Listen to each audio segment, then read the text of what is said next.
This is Jamaica Magazine and I am Theodore Henry. On today's show, in observance of National Heritage Week, the life and work of the first Prime Minister of independent Jamaica. Plus, it's Correctional Services Month. We take a sneak peek into what's on the agenda for the workers within penal institutions. So please, stick with us as we discuss matters of national importance.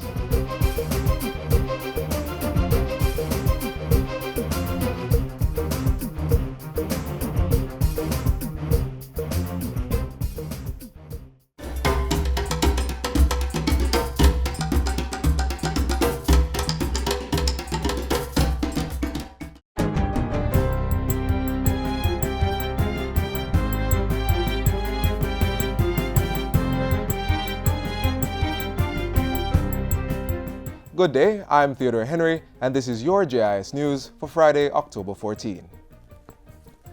Jamaica could have a new IMF-supported economic program by November. That is if the Executive Board of the International Monetary Fund approves the staff-level agreement reached between Jamaica and its mission team, which visited the island between September 21 and 30.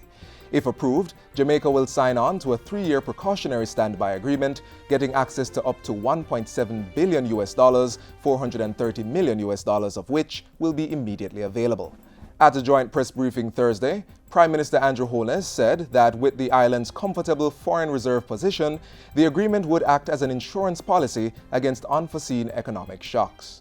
Our request to move to a precautionary arrangement is a sign of strength and reflects the policy credibility and strong macroeconomic management of the Jamaican government. And we're seeing, as I said, the foundations of a predictable economy for the years to come. And the 3-year agreement is a solid vote of confidence in Jamaica and a signal of the long-term commitment of the IMF to the Jamaican people. The island's current extended fund facility with the IMF terminates at the end of March next year. In the meantime, government has committed itself to 4 new goals under the new staff-level precautionary standby agreement. While previous programs focused on fiscal and monetary management, the Prime Minister says this new agreement will emphasize public sector transformation. Our direction, our goals would be to 1, reorient public resource allocation towards infrastructure, social protection, and security-related spending, while transforming the public sector to be more efficient and delivery-focused. Banks and other deposit-taking institutions are to outline measures they will take to be in compliance with the new Banking Code of Conduct related to customer protection. The Enforceable Code of Conduct on customer-related matters was issued by the BOJ on August 30.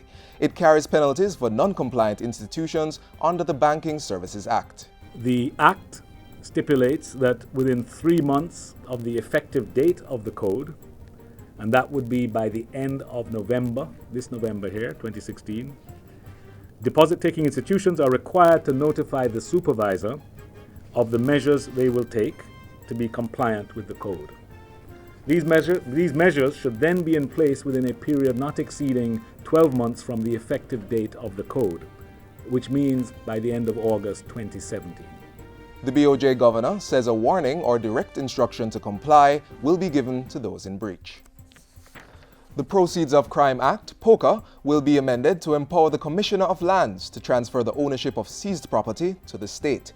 Cabinet gave the approval for the amendment to go forward at its recent meeting. It requires changing Section 9 of the Act to read Commissioner of Land Valuations instead of Commissioner of Lands. Drafting instruction to the Chief Parliamentary Council to draft the relevant bill to effect amendment. Section 9(3)(c) gives the Commissioner of Land Valuation the power on behalf of the Crown to do or authorize the doing of anything necessary to obtain a registration of the Crown as owner. This, in fact, was an error on the face of law, as the appropriate person or entity to exercise these powers is the Commissioner of Lands, pursuant to Section 4.2 of the Crown Property Vesting Act. The Information Minister was addressing this Wednesday's post-cabinet press briefing. The Proceeds of Crime Act was passed by Parliament in 2007 to provide for investigation, identification and recovery of the proceeds of crime and connected matters. Prime Minister Andrew Holness announced this week that government was conducting a review of POCA to strengthen enforcement of the legislation through a system of financial penalties. And finally, 200 Jamaicans will be recognized at next Monday's National Honors and Awards ceremony. The ceremony will begin at 9 a.m. on the lawns of King's House. Among this year's list of recipients is former Member of Parliament Dr. Ken Baugh, who will receive the 5th highest award, the Order of Jamaica. It's being awarded for his distinguished service to Parliament, public service, and his contribution to the field of medicine.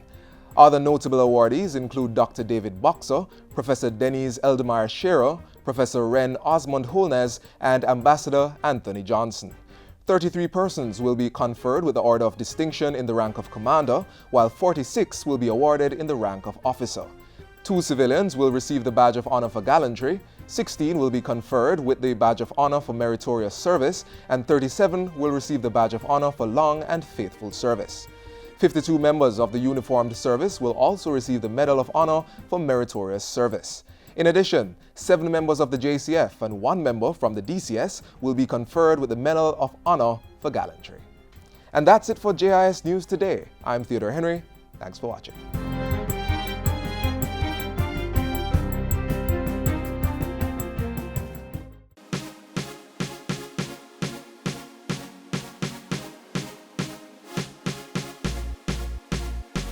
The JIS Heritage Competition is back. Enter your essay, poster, or photo and win big prizes. If you're aged 9 to 12 years, enter the essay competition and tell us who is your favorite Jamaican sportsman or sportswoman and why. High school students, enter the poster competition. This year's theme is Jamaica's Rich Sporting Heritage. If you're a tertiary level student, enter the photo competition. This year's theme is I Am a Sports Champion. Competition closes for all 3 categories on November 6. Get started now. For information on submission and competition guidelines, visit our website at jis.gov.jm. Call 926-359-024, extension 2137, or send an email.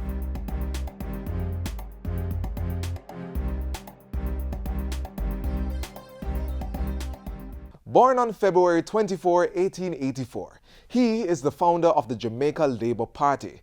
Who is it? None other than the Right Excellent Sir Alexander Bustamanti. Learn more now on Jamaica's first Prime Minister.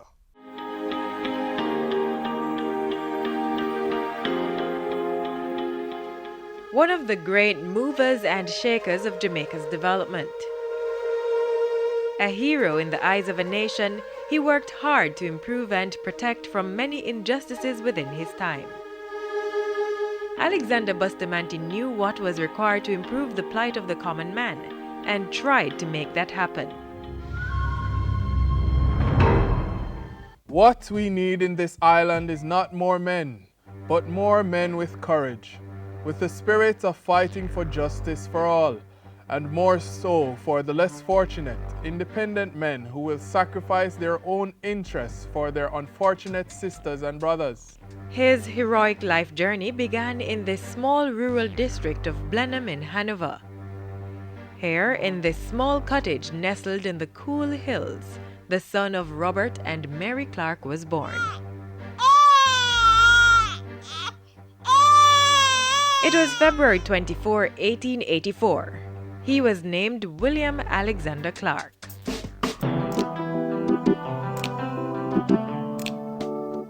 Young Alexander was among other young men who were forced to seek employment abroad when jobs in Jamaica proved scarce.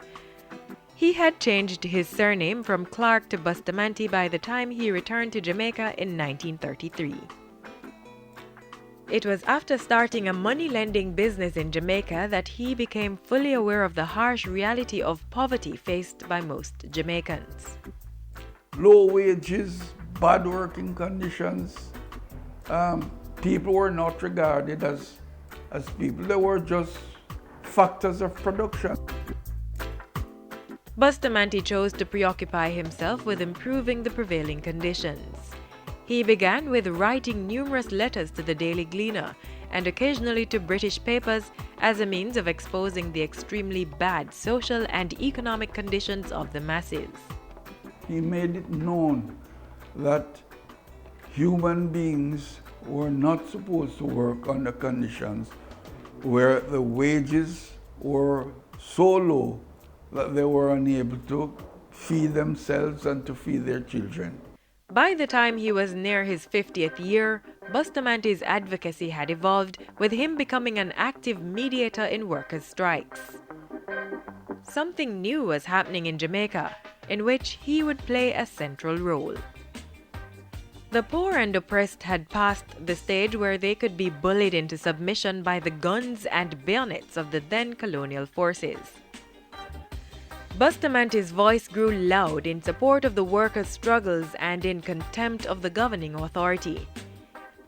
His speeches, mediating and organizing activities slowly replaced the people's disorganized resentment to the oppressive forces of the colonial government with organized resistance.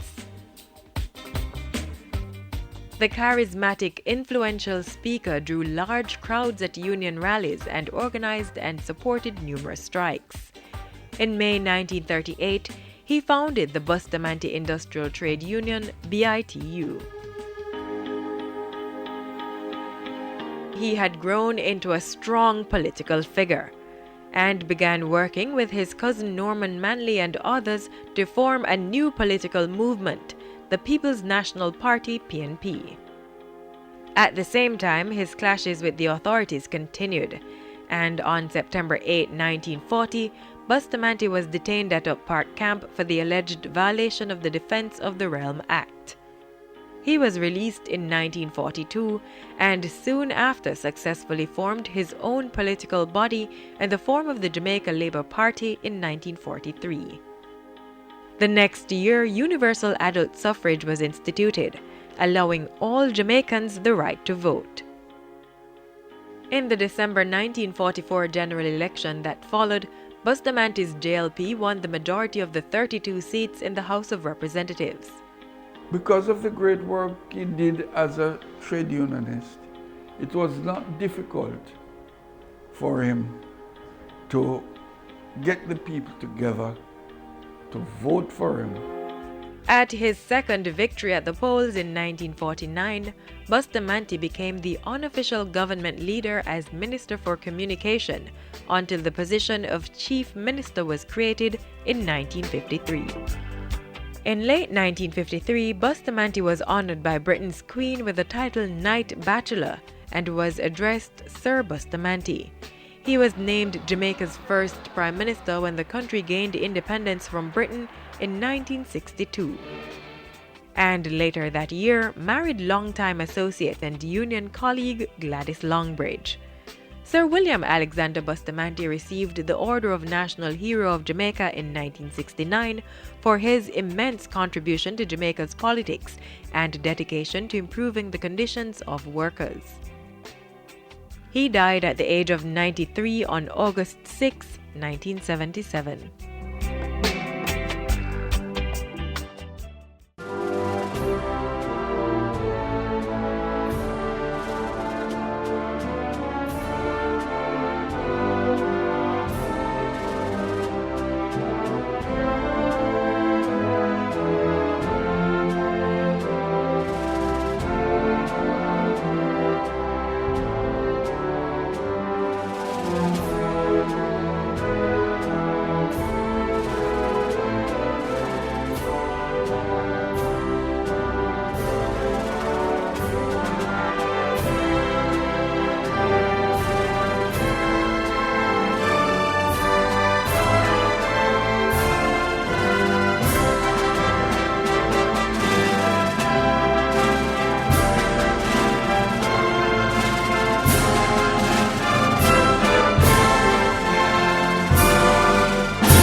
a brighter tomorrow.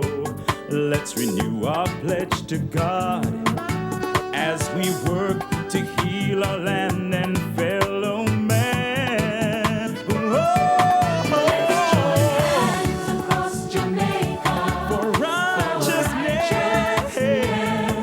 Let's join hands Let's join hands across Jamaica. for righteousness. Eternal Father, Bless this Jamaica land. let's join hands And hearts together and make Jamaica a land of It's Correctional Services Month, a period in which stakeholders of the Department of Correctional Services reflect on the work and the necessary improvements for their sector. Just recently, 26 correctional services officers participated in a multinational training program in the United States. See now for the continued improvements in the Department of Correctional Services. Yet still I rise, even with my broken wings, I still manage to fly away on the wings of a prayer. I'm determined to survive, even through the darkest hours. I still see a light. Incarcerated, but not totally incapacitated. Paying their debt to society while getting the skills to be productive citizens once they are released from behind those prison walls. To support this, Minister of State for National Security Senator Pernell Charles Jr. is on a drive to transform the Department of Correctional Services DCS. Pleasure to meet you. Pleasure to meet you all. Taking the time to walk and talk with the stakeholders at the Tower Street Adult Correctional Center, understanding their challenges and crafting practical solutions. Rise to the occasion, look at yourself and say you're strong. No one can stop you, yeah. Rise to the occasion, go ahead, you know you're strong. The days of the correctional facilities being third or fourth in line are over. And with that declaration, the State Minister says the welfare of correctional officers is at the top of his to-do list. Part and parcel of that is ensuring a comfortable working environment, one in which stakeholders have the tools required to rehabilitate inmates. Available resources will be put to good use and partnerships with the private sector cemented to fix the poor physical infrastructure of correctional centers. Where we can't have a brand new facility, we may be able to make an assessment of what needs to be modified, what may need to be abandoned, the places that will have to be restored. The needs of the mentally challenged are equally important, and to address overcrowding, the reclassification of inmates is still on the books. If we are able to properly reclassify inmates, then we may find that some of the inmates that are here may be able to be diverted elsewhere, and it will give us more room to manipulate how we would restructure the facilities. Steps will also be taken to ensure that inmates have enough information about what is happening, so those who are released back into society are able to adjust quickly. A big part of the knowledge in today's world is right here. Very important. Right here. You agree? Right here. And so it's one of the things that we see as very critical, and we'll be looking at it and we'll be evaluating how we can better it for you. Understaffing is another major concern. A review of the DCS's organizational structure will fully address that issue. In the interim, new recruits will begin training in May. We are in the process of recruiting 300 officers, and that is to replace persons who have been severed from us. While those talks continue, Senator Charles wants stakeholders to see the DCS as part of government's growth agenda. We are talking about ways to make our institutions self-sufficient. We are speaking about mechanisms that can be implemented here to make you have the facilities to do cultivation of colorloo, of eggs, of things that will have multiple impacts of reducing the cost, giving us more revenue to divert to the things that you're speaking about. During the tour of the Tower Street Adult Correctional Center, Senator Charles also responded to questions and listened to suggestions from correctional officers. I believe correctional officers are underpaid. We need more salary. So please use your office and see what you can do for us. I wouldn't be foolish enough to make commitments that I can't live up to. But I will say to you that I will be agitating at every platform that I am given an opportunity to. And the basis of my agitation will be to demonstrate what is being done at the correctional institutions, to demonstrate the importance of the job that you do here, and to show where that extra salary would be justified. Sports is used as a medium to help in our rehabilitation. We have three main sporting disciplines, and those are football, cricket, and domino. From time to time, it is a challenge to procure equipments and gears and refreshment and trophies and so on. We are seeking help in that regard as well. Our officers, some go to college and all things. If we could set a situation where after work, there's a place we can stop, go on an internet service, and carry out our functions of studying. More than we have officers have to be absent sometime, taking time. They'll be right here. You have the service of them at any time. We are going to sit down, we're going to have more conversations about how we will let you know that you're valued, and how we intend, through listening to you and your recommendations, to put together that formula.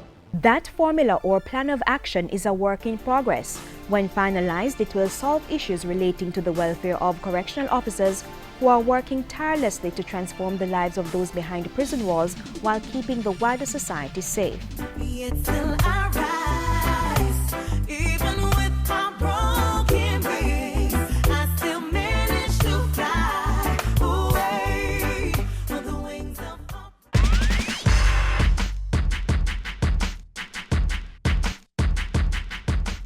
Tomorrow is International Rural Women's Day.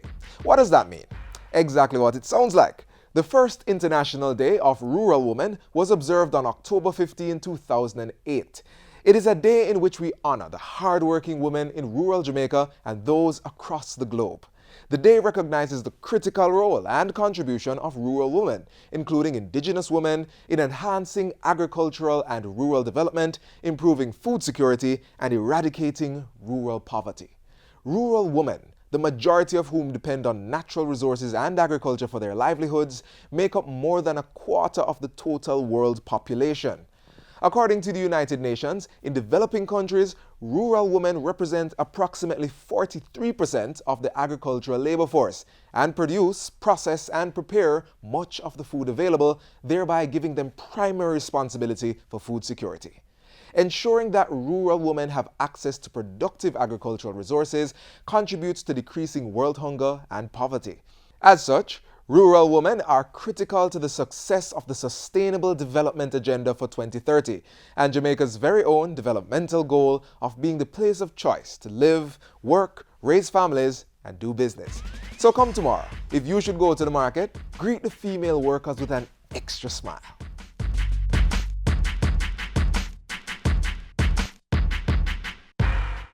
I say be careful what you teach your little children. Make sure I know something to hurt them. Mind what you saying to my sister. She could be the next Prime Minister. Children in Jamaica constitute anyone who is under the age of 18 years. And so once you have a child who is under your care and supervision, we encourage you at the Office of the Children's Advocate to always know where your children are. It doesn't mean that you have to be there with them, but you certainly know who they're with, where they're going, and the purpose for being there.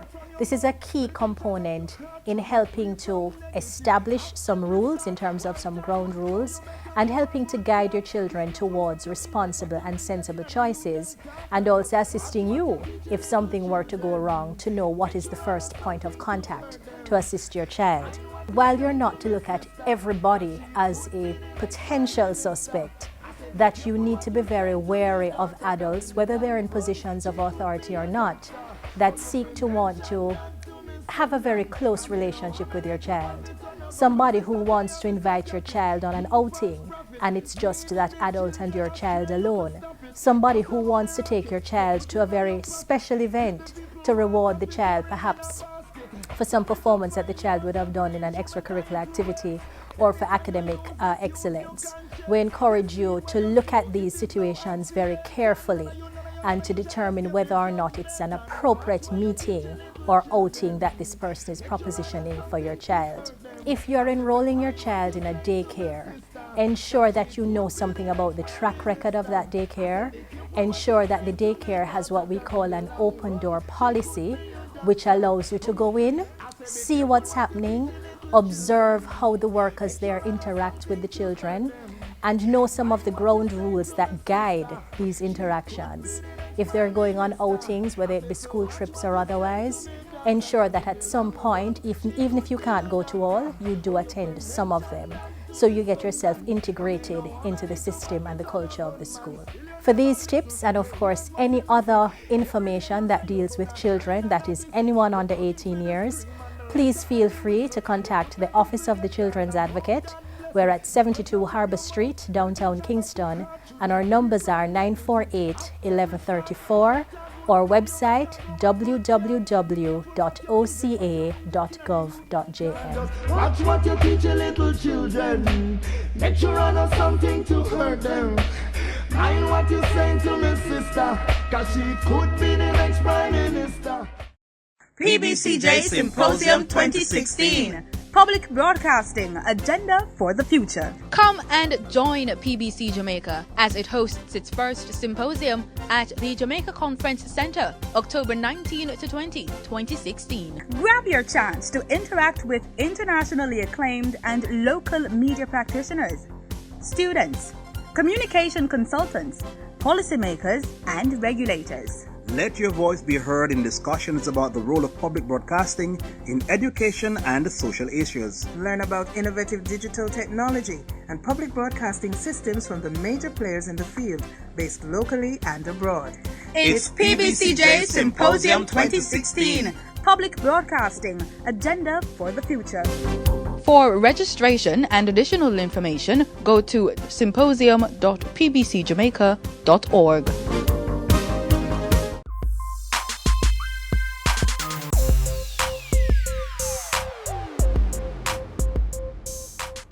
We've come to the end of Jamaica Magazine for this Friday. Thanks for spending time with us. Remember to keep up to date with the latest government info. Join us online at jis.gov.jm or watch our programs on our YouTube channel. And be sure to check out our social media platforms. You may also catch a new edition of Jamaica Magazine tomorrow on this very station. Until then, I'm Theodore Henry. Take care. This has been a production of the Jamaica Information Service, the voice of Jamaica.